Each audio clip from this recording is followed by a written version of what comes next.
வேலூர் மாவட்டம் காட்பாடி அருகே தண்டவாளத்தில் தலை வைத்து படுத்திருந்த நபரை ரயில்வே பாதுகாப்பு படையினர் காப்பாற்றினர். தண்டவாளத்தில் ஒருவர் படுத்திருப்பதாக நபர் ஒருவர் அளித்த தகவலின் பேரில் நடவடிக்கை மேற்கொண்ட ரயில்வே காவல்துறையினர் ஜோலார்பேட்டை நோக்கி சென்று கொண்டிருந்த தன்பாத் ஆலப்புழா எக்ஸ்பிரஸ் ரயிலை நிறுத்த நடவடிக்கை மேற்கொண்டனர். பின்னர் சம்பவ இடத்திற்கு விரைந்து சென்று தண்டவாளத்தின் மீது தலை வைத்து படுத்திருந்த நபரை பாதுகாப்பாக மீட்டு உயிரை காப்பாற்றினர். சேலம் மாநகரில் உள்ள பாவடி நகரவை மகளிர் மேல்நிலைப் பள்ளியில் மாணவிகளிடம் சிங்கப்பெண் சிறப்பு அதிரடிப்படையினர் விழிப்புணர்வு ஏற்படுத்தினர்.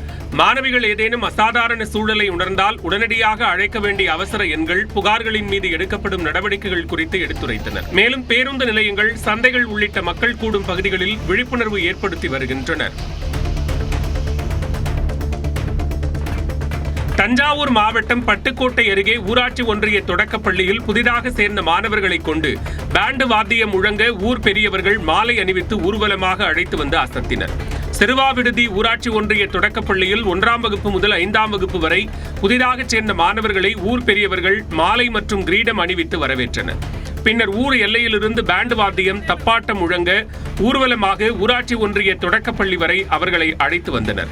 இதனைத் தொடர்ந்து மாணவர்களுக்கு ஆசிரியர்கள் சந்தனம், குங்குமம் இட்டு ஆரத்தி எடுத்து வரவேற்றனர். திருவண்ணாமலை மாநகராட்சிக்குட்பட்ட பகுதிகளில் கழிவுநீர் கால்வாயில் அடைப்பு ஏற்பட்டு சாலையில் வழிந்து ஓடும் கழிவுநீரால் தொற்றுநோய் ஏற்படும் அபாயம் உள்ளதாக பொதுமக்கள் குற்றம் சாட்டினர். மாநகராட்சி பகுதிகளிலிருந்து லட்சுமிபுரம் ரயில்வே கேட் வரை பள்ளிகள் அதிகம் நிறைந்த பிரதான சாலையில் கழிவுநீர் கால்வாய் உள்ளது. இதில் பிளாஸ்டிக் கவர்கள், வாட்டர் பாட்டில்கள் உள்ளிட்ட கழிவுப் பொருட்கள் தேங்கி இருப்பதால் கழிவுநீர் முறையாக செல்லாமல் சாலையிலேயே வெளியேறுகின்றன. இதனால் வழியாக செல்லும் மக்களுக்கு நோய் தொற்று பரவும் அபாயம் ஏற்படுவதால் அடைப்பை உடனடியாக சரி செய்ய வேண்டும் என்று பொதுமக்கள் கோரிக்கை விடுத்துள்ளனர். சென்னை ராமாபுரம் அம்பாள் நகரில் கடந்த 2 வாரங்களாக நள்ளிரவில் ஏற்படும் தொடர் மின்வெட்டு மற்றும் குறைந்த அழுத்த மின்சாரத்தால் ஆத்திரமடைந்த பொதுமக்கள் சாலையில் திரண்டு போராட்டத்தில் ஈடுபட்டனர். மின்சார வாரியத்தினர் மெத்தன போக்குடன் செயல்படுவதாக அவர்கள் குற்றம் சாட்டினர். ஃபோன் பண்ணனா இபி ஆஃபீஸில் இருந்து ஃபோன் எடுக்கிறாங்க, ரெஸ்பான்ஸ் பண்ண மாட்டேங்கிறாங்க. திரும்ப அடுத்து நம்ம மறுபடியும் ஃபோன் பண்ணோன்னா சுவிட்ச் ஆஃப் பண்ணி வச்சிடறாங்க. அப்போ நாங்கள் யார்கிட்ட போய் சொல்கிறது? திமுக இந்தியா கூட்டணியில் இருக்கிறதா இல்லையா என்பதை காங்கிரஸ் மட்டுமே தீர்மானிக்க முடியாது என மார்க்சிஸ்ட் கட்சியின் மாநில செயற்குழு உறுப்பினர் கனகராஜ் தெரிவித்துள்ளார். கன்னியாகுமரி மாவட்டம் பத்மநாபபுரம் சட்டமன்ற உறுப்பினர் அலுவலகத்தை திறந்து வைத்த பிறகு செய்தியாளர்களிடம் பேசிய அவர் இதனை தெரிவித்தார். தனியொரு கட்சி எதுவும் தீர்மானிக்க முடியாது. எனவே அந்த கட்சி தலைவர்கள் அனைவரும் சேர்ந்து அதில் முடிவெடுப்பாங்க. நாமக்கல்லில் உழவர் சந்தை அருகே சாலையை ஆக்கிரமித்து அமைக்கப்பட்ட சாலையோர தரைக்கடைகள் அகற்றப்பட்டன. சாலையோர தரைக்கடை வியாபாரிகள் காய்கறி மற்றும் பழக்கடைகள் அமைப்பதால் உழவர் சந்தைக்கு வரும் பொதுமக்கள் கடுமையாக பாதிக்கப்பட்டனர். இது தொடர்பாக புகார்கள் எழுந்திருந்த நிலையில் சாலையோர கடைகள் அகற்றப்பட்டன. அரியலூர் மாவட்டம் பழூர் அருகே மும்முனை மின்சாரம் தட்டுப்பாட்டால் தண்ணீரின்றி 5000 ஏக்கர் குறுவை நெற்பயிர்கள் கருகிப் போனதாக விவசாயிகள் குற்றம் சாட்டியுள்ளனர். இதற்கு ஏக்கருக்கு 40,000 ரூபாய் வரை நஷ்டஈடு கோரி 300க்கும் மேற்பட்ட விவசாயிகள் கருகிய பயிர்களுடன் ஜெயங்கொண்டம் கும்பகோணம் சாலையில் மறியலில் ஈடுபட்டனர். இதனால் போக்குவரத்து 1 மணி நேரத்திற்கு மேலாக பாதிக்கப்பட்டது. பெரம்பலூர் மாவட்டம் வேப்பந்தட்டை ஊராட்சி ஒன்றியத்திற்குட்பட்ட பகுதிகளில் மேற்கொள்ளப்பட்டு வரும் வேளாண் வளர்ச்சித் திட்டப் பணிகளை மாவட்ட ஆட்சியர் சரண்யா அரி ஆய்வு செய்தார். மாவிலங்கையில் அமைக்கப்படும் மக்காச்சோளம் மற்றும் சிறுதானியங்களுக்கான தொழில்நுட்பம் மற்றும் வணிக மேம்பாட்டு மையத்தினையும் பார்வையிட்டு அங்கு பொருத்தப்பட்டுள்ள கருவிகள் மற்றும் இயந்திரங்களின் பயன்பாடுகள் குறித்தும் அவர் கேட்டறிந்தார். மேலும் விவசாயிகளின் கோரிக்கைகளை கேட்டறிந்து அவற்றை நிறைவேற்ற நடவடிக்கை எடுக்கப்படும் என்றும் உறுதியளித்தார்.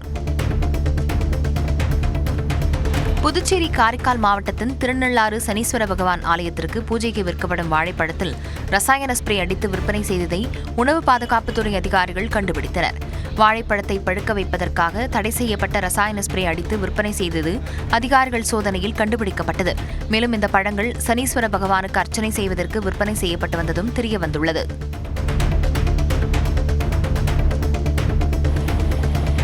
திருச்சி மாவட்டம் இனாம் சமயபுரம் ஊராட்சியில் அமைந்துள்ள பழமையான கிராம நிர்வாக அலுவலக கட்டிடம் எந்த நேரத்திலும் இடிந்து விழும் அபாய நிலையில் இருப்பதால் பொதுமக்கள் அச்சமடைந்தனர். மேற்கூரையின் சிமெண்ட் காரைகள் பெயர்ந்து அடிக்கடி கீழே விழுந்து வருவதால் அலுவலகத்திற்கு வந்து செல்லும் பொதுமக்களும் அச்சத்தோடே வந்து செல்கின்றனர். திருவண்ணாமலை மாவட்டம் ஆரணியில் வருவாய் கோட்டாட்சியரை கண்டித்து மாற்றுத்திறனாளிகள் திடீர் சாலை மறியலில் ஈடுபட்டனர். கோட்டாட்சியர் சிவாவிடம் மாற்றுத்திறனாளி ஒருவர் மாற்றுத்திறனாளிகளுக்கு பட்டா வழங்குவது தொடர்பாக கேட்டுள்ளார். அப்போது அவர் வட்டாட்சியரிடம் சென்று கேளுங்கள், அலுவலகத்தை விட்டு வெளியே செல்லுங்கள் என கூறியதாக கூறப்படுகிறது. இதனை கண்டித்து மாற்றுத்திறனாளிகள் கோட்டாட்சியர் அலுவலகம் வெளியே திடீர் சாலை மறியலில் ஈடுபட்டதால் அங்கு பரபரப்பு ஏற்பட்டது. திருவண்ணாமலை மாவட்டம் ஆரணியை அடுத்த இரும்பேடு அருகே அரசு மதுபான கடையில் சுவற்றில் துளை போட்டு மதுபாட்டில்களை மர்மநபர்கள் திருடிச் சென்றுள்ளனர். டாஸ்மாக் கடையை விற்பனையாளர் வந்து திறந்து பார்த்தபோது கடையின் பின்புற சுவற்றில் துளையிடப்பட்டு சுமார் 10,000 ரூபாய் மதிப்பிலான மதுபான பாட்டில்கள் திருடப்பட்டிருப்பது கண்டு அதிர்ச்சியடைந்துள்ளார். காவல்துறையினர் டாஸ்மாக் கடையில் உள்ள சிசிடிவி காட்சி பதிவை கொண்டு விசாரணை மேற்கொண்டு வருகின்றனர். விருதுநகர் மாவட்டம் திருச்சூடி அருகே உள்ள தேனூர் அரசு நடுநிலைப் பள்ளியில் கழிப்பறை வசதியின்மை மற்றும் சிதிலமடைந்த கட்டடங்களால் மாணவர்கள் அவதிப்படுகின்றனர். கழிப்பறைகள் இடிந்துவிடும் நிலையில் உள்ளதாலும் போதிய தண்ணீர் வசதி இல்லாததாலும் பள்ளி வளாகத்திற்குள் அடிக்கடி விஷப்பூச்சிகள் புகுவதாலும் தலைமை ஆசிரியை வேதனை தெரிவித்துள்ளார். மேலும் பள்ளி வளாகத்தில் சிதிலமடைந்த நிலையில் உள்ள உயரழுத்த மின் கம்பத்தை அகற்றக் கோரி பலமுறை மனு அளித்தும் அதிகாரிகள் அலட்சியம் காட்டுவதாக கூறப்படுகிறது. அடிக்கடி பாம்பு சரி 100 நாள் வரையும் வைக்க மாட்டாங்க இப்போதைக்கு. ஆமாம் மிஸ். அதனால் அதை பராமரிக்காமல். திருவண்ணாமலை மாவட்டம் கலசப்பாக்கம் அருகே திருடப்பட்ட இருசக்கர வாகனங்களுக்கு போலி ஆர்சி புக்கை தயாரித்து விற்பனை செய்து வந்த கும்பலை போலீசார் கைது செய்தனர். வாகன தணிக்கையில் சிக்கிய ஒரு வாகனத்தின் உண்மை உரிமையாளர் அளித்த புகாரின் அடிப்படையில் நடத்தப்பட்ட விசாரணையில் சாஜிபாய், குமரன், ஏழுமலை உள்ளிட்ட 4 பேர் கொண்ட கும்பல் திருட்டு வாகனங்களை குறைந்த விலைக்கு விற்று வந்தது அம்பலமானது. இவர்களிடமிருந்து 3 இருசக்கர வாகனங்கள் பறிமுதல் செய்யப்பட்ட நிலையில் தலைமறைவாக உள்ள முக்கிய குற்றவாளியை போலீசார் தேடி வருகின்றனர்.